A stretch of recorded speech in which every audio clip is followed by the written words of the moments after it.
Wow, they look pretty happy today. They're doing a happy dance. Why, it must be time for God Crochet and Chatter. Get ready, it's another great lesson in Revelation today. Hello everyone, welcome to God Crochet and Chatter. Today is Monday, April 17th. I had to peek at the clock over there. When you're retired, you kind of lose track of the days a little bit.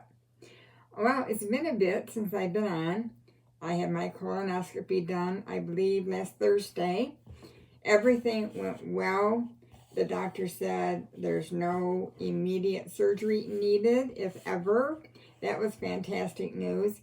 I was very nervous going into the little procedures that I had done. I had an endoscopy done and a colonoscopy done at the same time.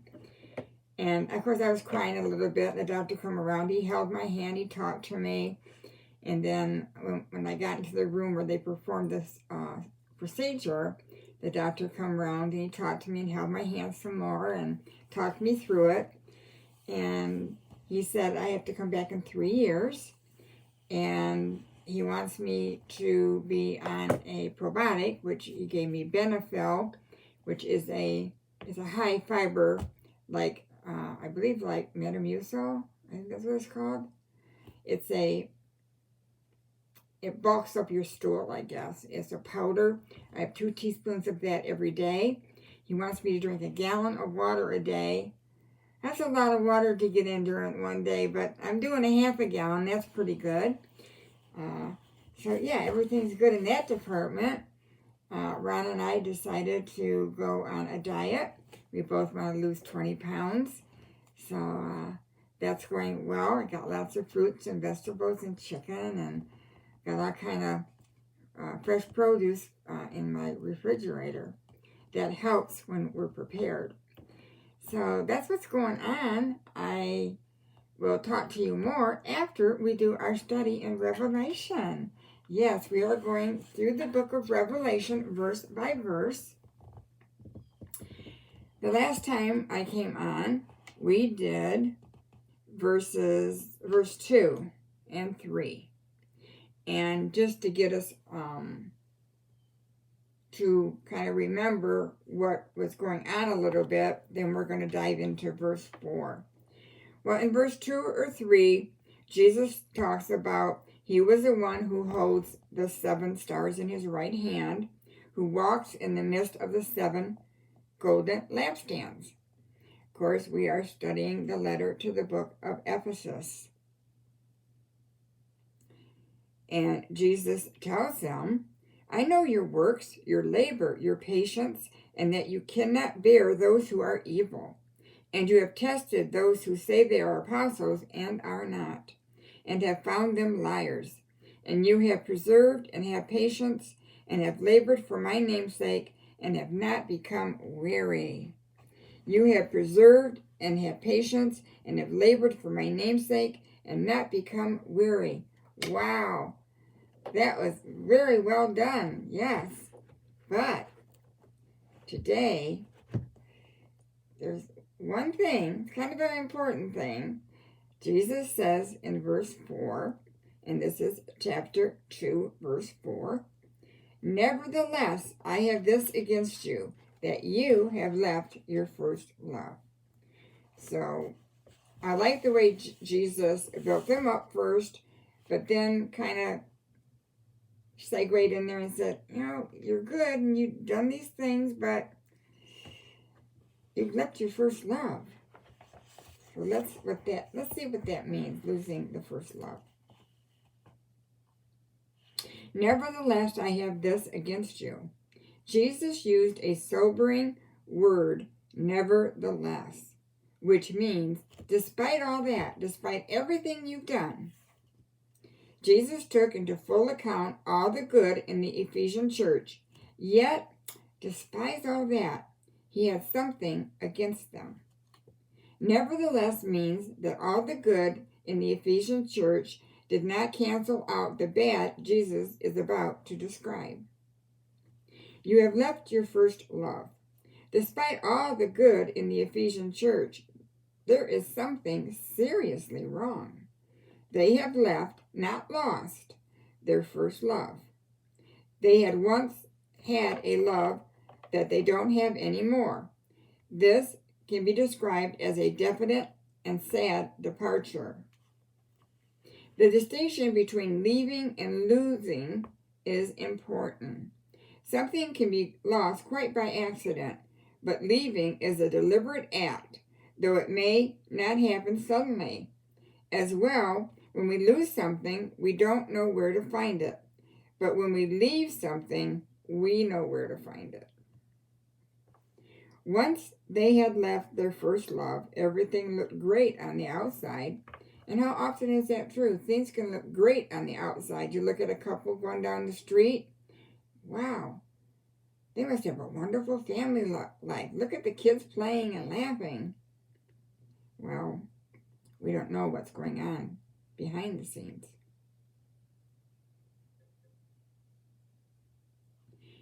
Though they had left their first love, everything looked great on the outside. If you would have attended a service at Ephesus, you might have thought, this is a happening church. They are doing so much, and they really guard the truth. At the same time, you might have a vague, uneasy feeling, yet it would probably be hard to pin it down. Have you ever been somewhere and everything sounded good, but there was just something that just didn't set well? You can't quite put your finger on it? I have. It wasn't hard for Jesus to see the problem, even though everything probably looked wonderful on the outside. The problem was very serious. Without love, all is vain. No wonder Jesus said, nevertheless, I have this against you. A church has no reason for being a church when she has no love within her heart, or when that love grows cold. Lose love, lose all. Spurgeon. Without love, all is vain. Now, say you take meals to somebody that's been sick. Back of your mind, you're thinking, I really don't want to do this, but I guess I better. You begrudgingly do it. You really don't want to do it, but you do it anyway. That's not love. That's not love at all. You know, we can't do things grudgingly and think God approves of that. When we give money to help somebody, or we give groceries to somebody, you know, well, okay, I did my due diligence. I can, there, that is checked off. We cannot have a check-off list when it comes to love. You can never love enough. We're always reaching, we're always stretching to continue in the love of Jesus Christ. And we got to do it with all the love in our heart. Not like, okay, well, God says I have to love him. Maybe I can love him just enough to get approved. I don't have to worry about the rest. Now, as we can see with the Ephesian church, they didn't get away with it. We won't get away with it. Left your first love. What love did they leave? As Christians, we are told to love God and to love one another. Did they leave their love for God? Did they leave their love for one another? Probably both are in mind, because the two loves go together. You can't say you love God and not love his family. You cannot really love his family without loving him first. The two loves go together. It's never a one-way street. The Ephesian church was a working church. Sometimes a focus on working for Jesus will eclipse a love relationship with him. We can put what we do for Jesus before who we are in him. We can leave Jesus in the temple just as the parents of Jesus did. So, a focus on working for Jesus will eclipse a love relationship with him. Like, again, I'm going to work hard. We cannot earn our way into heaven. No matter how much work you do, if you have left your first love and the reason you're doing it, that's not going to, sit well with Jesus. We love him because he first loved us. How can we not? when we had our children, and the minute that baby was born, we loved that baby. That baby loved us back. And for the first several years of a baby's life, they want mommy or daddy, especially mommy, mommy, mommy. They will hug her and kiss her. And if they're sad, if they're sick, they want mommy, because they know there's great love to come from mommy. And that child gives love back to the mommy. How many times did my kids smile at me or do something goofy because they knew I was sad? My daughter, if she senses that I'm sad or I need a little pick-me-up, she'll call me up and we'll talk. She'll say something goofy or, Mom, let's go out shopping. And it really helps me because she loves me and I love her deeply back. That's the kind of relationship Jesus is looking for. The Ephesian church was a doctrinally pure church. Sometimes a focus on doctrinal purity will make a congregation cold, suspicious, and intolerant of diversity. When love dies, orthodox doctrine becomes a corpse, a powerless formalism.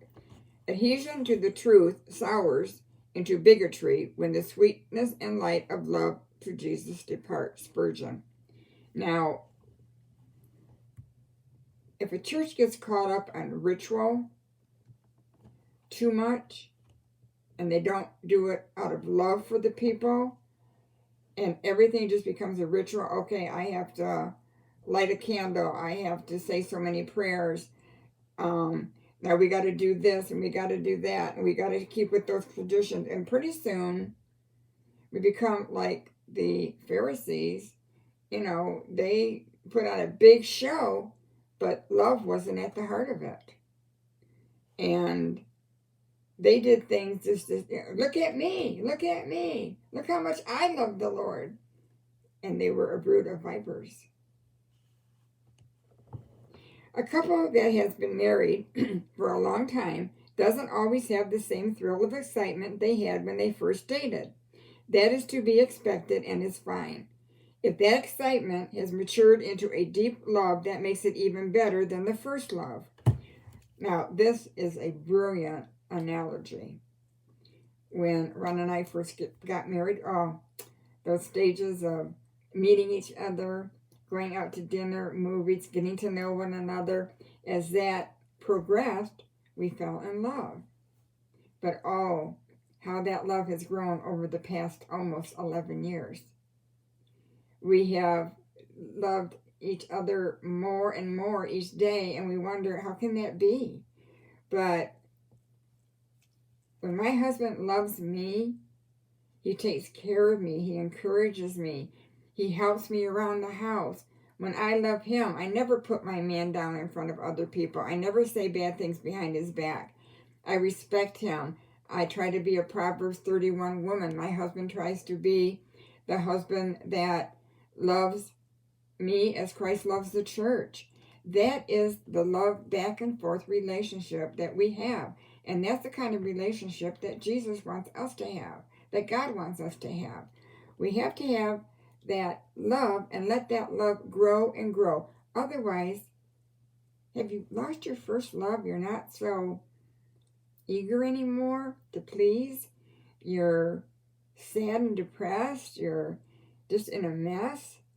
Well, you've left that first love. You've forgotten why you've fallen in love in the first place.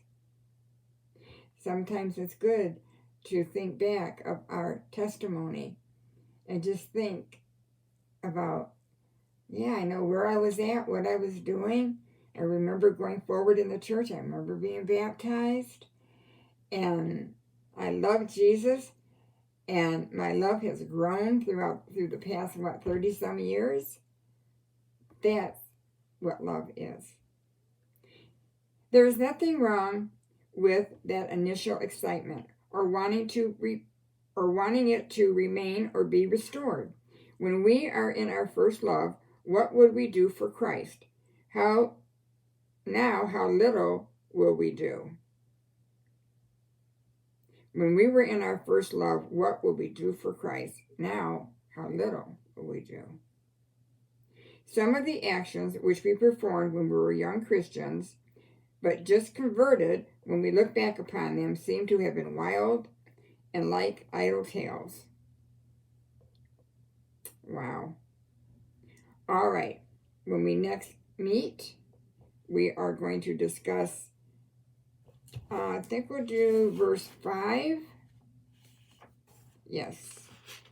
I think we might do 5 and 6. Or just 5. I'll have to make my mind up when I get to it. So I think we'll probably cover verses 5 and 6 next time.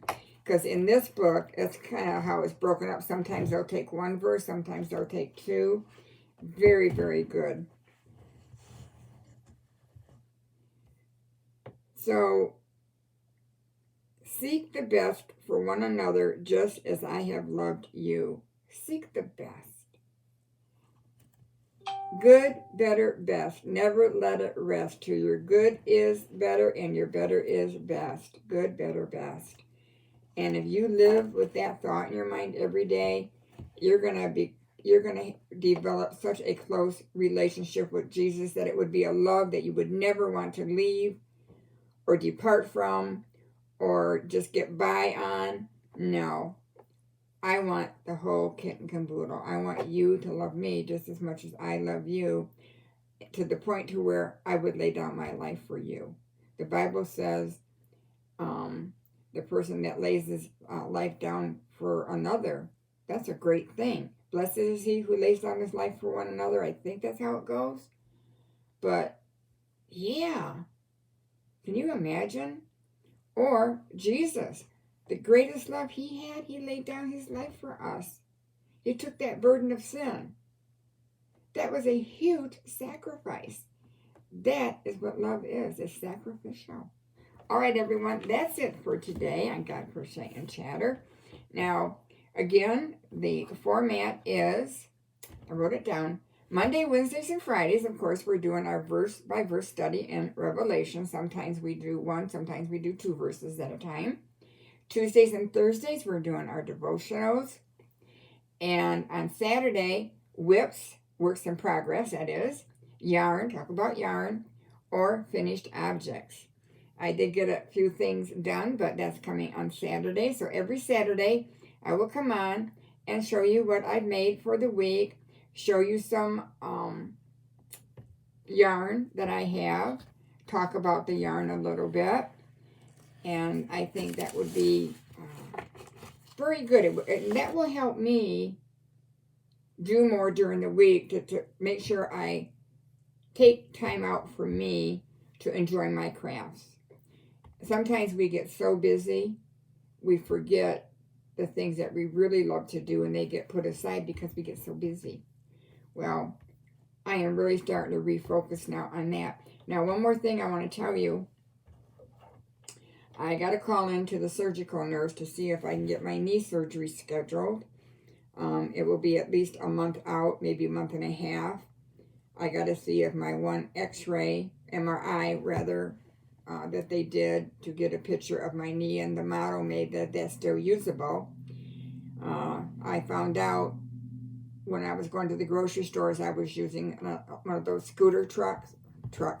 Yeah, room. I was using one of those scooters, and my knee was pretty good, and I was kind of sitting around a lot, not walking too much. And all of a sudden, probably the past week or so, I've been noticing an increase in my knee pain. And I'm thinking, what changed? Over the last 2 weeks, I went to the grocery store twice, and I walked around the whole store with a regular cart. And we went out to walk on our trails. We just did like maybe a 20-minute walk each time. And my knees hurt, and especially at nighttime. And now at nighttime, my knees are achy, and my right knee is really getting bad too.